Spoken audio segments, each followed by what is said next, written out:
Hey, Boaz here with Next Pittsburgh. We're here in Bethel Park at a secret location. We're going behind the scenes of Giant Oaks Winery with Lou. Lou, thanks for meeting us Thanks, here. Boaz. You Appreciate told it. us to come to this mysterious garage door. So what's happening behind here? This is where we make all our wine. Oh my gosh. And you're going to show us sort of from beginning to end. Backstage, beginning to end. This has no access to the public, so you're going to see a lot of neat stuff.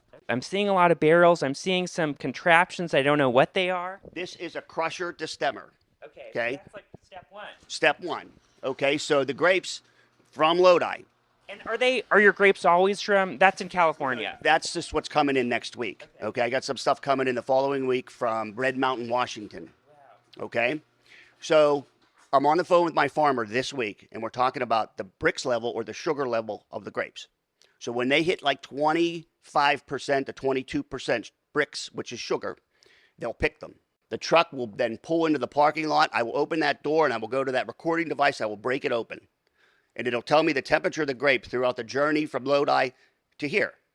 We place them in a crusher destemmer and we pump them. There's a pump at the bottom. Where do the stems go? The stems come out. They just fall onto the ground and we Sweep them up after, sweep them up, yeah. bag them up. We pump them into here. This is what's called a crush tub.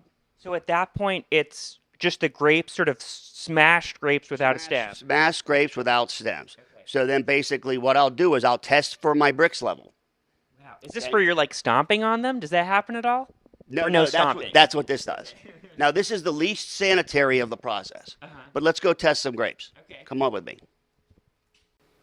So you're just squeezing out some grape guts on that thing. Trying to get some juice. Now tell me what you see. Okay. You should see a number. It's just sort of a little over 20. Exactly right. So we're at 20 bricks or 20% residual sugar. Okay, and so what do we do with this information? Now we know. Let's go back over to that crush tub. Okay. Gosh, making wine is complicated. For 10 days, I have to come in here every day and release the heat because you're doing a chemical reaction. The conversion of sugar to alcohol creates heat. So every day I come in here 3 times a day and I use this punch. It's called a punch. And I punch the grapes for 10 days. Wow. Okay? Then, after day 10, when I get to zero sugar, conversion of alcohol, I go to that. I pump it from here into this. That's a press. And this is where you separate all the skins and solids from the liquids. Yep. For 48 hours, I'll let the gross lees fall to the bottom. So Let the what? it's the mush, it's the mash of the grape. So in 48 hours, there's going to be 4 inches of mush on the bottom. Like grape sediment. Grape sediment, exactly. After day 21, I pump it into the barrel. And now I'm in aging, minimum 12 months. Wow.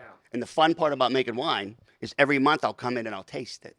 Wow. And so, all these barrels here, are some of these like a couple months old and some of these are over a year old? They're all over a year old. Oh, they're all. Some of them are 2 years, some of them are 3 years. So we make a decision. We like the wine. Okay, you're like, it's perfect. It can't get any better. So we pump it back into stainless, okay? Run off the sediment from the bottom of the barrel, okay? Then we run it through this plate and frame filter. Wow, I don't even know. I've never seen anything like this. What is happening? It's a 2-stage plate and frame filter. So basically, Getting out even more sediment? more essentially? sediment, more exactly, and that's where you determine your clarity for the wine. Then after I plate and frame filter it, I bring it back into another tank, and then I will add another wine. I'll blend wine. So by law, if a Cabernet is 80% cab, I can call it a cab. That other 20%, I can blend in whatever I want. That's what separates winemakers. Why would you want to do that? To increase complexity, then we got to bottle it. And then we add argon, an inert gas, to the bottle. I remember that from chemistry classes on the table of elements. Right, so you put your argon into the bottle, then you fill it with wine, and then what happens is the wine pushes all of the oxygen out of the bottle, but since argon's heavier than oxygen, there's a thin layer of argon on the bottle, protecting the wine.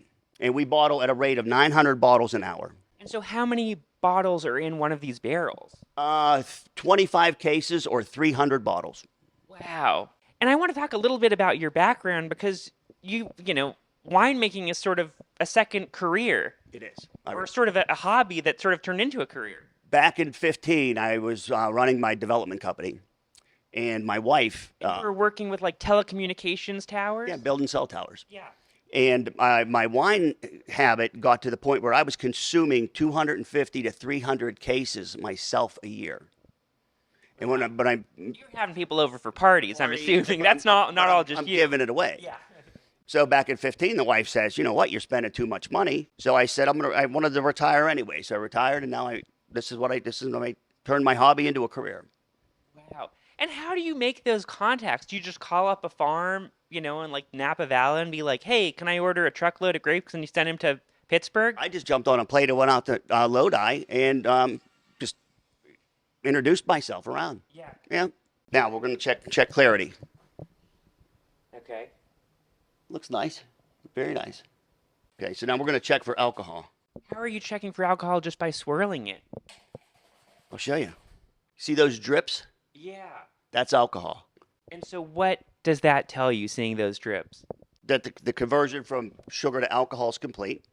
And when we did our original test where we tested the bricks at 21, okay, since I know the bricks was 21 at the start, I know that the alcohol level is roughly 13.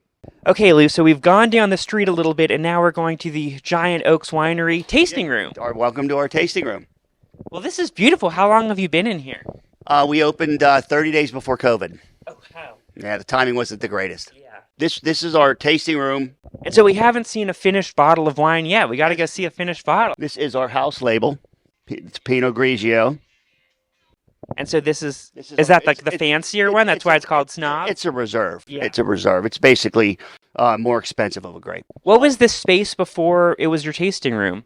It was Finleyville Furniture, actually, back in the 70s. It was a furniture store. A lot of wineries have outdoor space, and since we're in an urban setting, I wanted to create an indoor room with an outdoor feel. Yeah. And that's this room. You've got your giant vineyard on the wall over here. Our live entertainment will set up in that corner. And it's always sort of a gorgeous sunset. Yep. Any day of the year. That's Tuscany, Italy. Oh, wow. Yeah. Okay, well, Lou revealed that he also makes moonshine. So you've got a bottle that says Apple pie. Apple. Wait, so where are you making this moonshine? 60 proof apple pie. We make it downstairs. Basically, what I'll do is I'll take the grapes after we put them in the crusher. After I press them, I take those old skins and I add yeast, water, and sugar to those old skins. Okay, and then I re-ferment them. I press them again. Then I take that juice and I put it in a still. And out of the still comes 190 proof Italian moonshine, grappa. Okay? Cool. So then I take the grappa, which is right here, and our government won't let me call it grappa. They make me call it grape neutral brandy. Okay. What a charming name. Right. So I take the 192 proof grape neutral brandy and I water it down till it gets to 110. Okay. And I make this. Then I take that 110 grape neutral brandy and I add water, sugar, and syrup to it to create this. Okay, now what we're going to do is I'm going to make you a Super Tuscany. What does a Super Tuscany mean? You'll see on the menu, I sell bottles and glasses of everything, except my Super Tuscany. I'll blend that in a bottle in front of you. It's 80% Napa Valley Cab, 20% Sangiovese. Where did this Super Tuscany thing come from? I can't even take credit for it. This little old man came in, was sitting in the back of the room. He approached me and he said, "Can I order off of your wine list?" And he said, "Bring the Napa Cab, bring the Sangiovese, and bring a glass over to the table." So I was curious. I brought 2 glasses. So he told me to 80%, 20%. I mixed us both up a glass, and we loved it. The next week, I put it on the menu. Now it's a menu item. Yeah. Well, thanks so much for the tour and all the tastings. I want to My cheers pleasure. Thank to you. you and Giant Oaks. And if people want to get your wine, they've got to come here, right, to the tasting room. Here, we're open Thursday through Sunday. Thursday, Friday, 4 to 10, Sunday, noon to 10, or Saturday, noon to 10, Sunday, noon to 8. All right. Well, come on down and try some Giant Oaks wine.